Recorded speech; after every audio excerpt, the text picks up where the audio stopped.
চীনের কথা বলা হলে চীন উহান ভাইরাসকে গোটা দুনিয়াতে ট্রান্সপোর্ট করে নিজের সঙ্গে গোটা দুনিয়াকে বিপদে ফেলে দিয়েছে।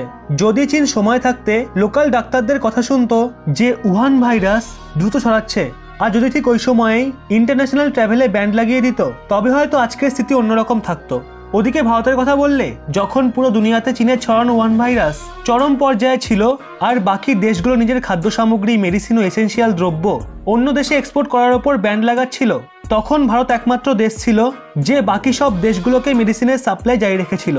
আর ভারতের মহান মনের আন্দাজ আপনি এই কথাটার মাধ্যমে করতে পারবেন, ভারতই মহামারীর সময় নিজের বড় শত্রু পাকিস্তানকেও মেডিসিন সাপ্লাই বন্ধ করেনি, কিন্তু পাকিস্তান ও চীন এই দুই দেশ এখনো অবধি শুধরায়নি। আর আজও তারা ভারত ও ভারতীয় সেনাদের নিশানা করছে। পাকিস্তানের অপারেশন তো ভারত যে কোনো সময় করে নেবে, কিন্তু আজ ধীরে ধীরে ভারত ওই স্থিতিতে পৌঁছে গেছে যে ভারত রাতারাতি চীন ও তার সাথে বাংলাদেশকে পঙ্গু করে দেবে। ব্যাপারটা হলো চীন গত 7-8 বছর ধরে নিজের দেশে ফুড ক্রাইসিসের মতো প্রতিকূলতার সামনা করছে, আর ওখানে প্রতি বছর খাদ্য উৎপাদনের ঘাটতি পড়ে, যার মুখ্য কারণ বৃদ্ধিপ্রাপ্ত জনসংখ্যা, চাষের অনুপযোগী জমি, বান ও খরা। এই কারণেই চীনের মানুষরা কুকুর, বিড়াল, বাদুড় এইসব খাওয়া শুরু করেছে। তারা চারপায়ে একটা প্রাণীও বোধহয় ছাড়ে না। চীনে এই ধরনের স্থিতি প্রতি বছর দেখা যেত, আর চীন বাইরের দেশগুলোর থেকে খাদ্য সামগ্রী কিনে কাজ চালাতো।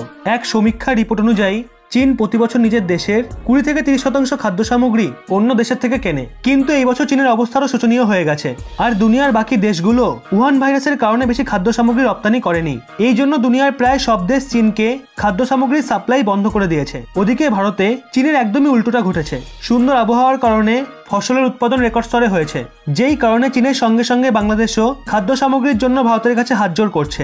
একটা মিডিয়া রিপোর্ট সামনে আসছে যেখানে বলা হয়েছে 2019-এ ভারত যেই পরিমাণে চাল উৎপাদন করেছিল তার থেকে বেশি উৎপাদন ভারত 2020 সেপ্টেম্বরের মধ্যেই করে ফেলেছে। আর এখনো বছরের 3 মাসের রিপোর্ট পাওয়া বাকি আছে। গত বছরে ভারত চালের টোটাল এক্সপোর্ট 51 লাখ টন করেছিল, আর এই বছরে জানুয়ারি থেকে অক্টোবরের মধ্যে সেই উৎপাদন বেড়ে দাঁড়িয়েছে 60 লাখ টন, যা এই বছরে 90 লাখ টন থেকে 1 কোটি টন পর্যন্ত যেতে পারে। আর এই বৃদ্ধি হয়েছে চীন ও বাংলাদেশের চাহিদার কারণে। চীনের অবস্থা এত খারাপ যে চীনের রাষ্ট্রপতি শি জিনপিংকেই স্বয়ং বলতে হচ্ছে, যদি আপনারা 4 জন হন তাহলে কেবল 3 জনের খাবারই খান। বাংলাদেশের অবস্থাও করুন, কারণ এই বছর বান ও আবহাওয়ার কারণে সেখানকার সব ফসল নষ্ট হয়ে গেছে। এখন গর্বের বিষয় হলো, যেভাবে মহামারীর সময়ও ভারত চীনকে মেডিসিন সাপ্লাই জারি রেখেছিল, ঠিক তেমনই এখন ভারত মন খুলে চীনের সহায়তা করছে। এক্সপার্টদের মতে আজকের সময় যদি ভারত চীনকে খাদ্য সামগ্রীর সাপ্লাই বন্ধ করে দেয়, তবে চীনে ফুড শর্টেজের কারণে বিশাল মহামারীর সৃষ্টি হবে। চীন লাদাখ সংলগ্ন এলএসি থেকে পিছুটার নামই নিচ্ছে না। আর গালওয়ান ঘাটির সংঘর্ষের কারণে ভারতের 20 জন জওয়ান শহীদও হয়েছিল। এক্ষেত্রে আপনার কি মনে হয়, ভারত যেমন চীনে অ্যাপগুলো ব্যান্ড করেছে, ঠিক একইভাবে কি খাদ্য সামগ্রী সাপ্লাই বন্ধ করে চীনকে শিক্ষা দেওয়া উচিত, নাকি খাদ্য সামগ্রী সাপ্লাই জারি রেখে দেশের কৃষকদের লাভের মুখ দেখানো উচিত? নিচে কমেন্ট করে অবশ্যই জানান।